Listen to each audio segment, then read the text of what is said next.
Ayun guys, bali ito na yung gagawin namin sa unit. Bali ito yung naputol na fiber. Ayan guys, i-repair na namin siya.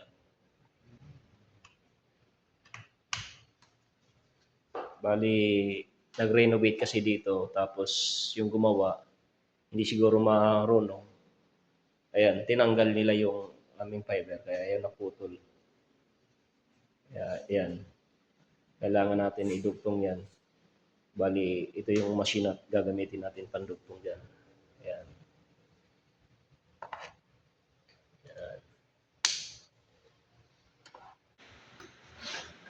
Ayun no dito.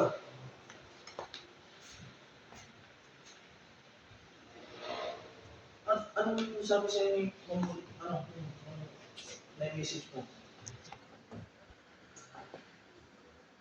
Ito na guys, naikabit na namin guys. Ayan. Activation lang kailangan.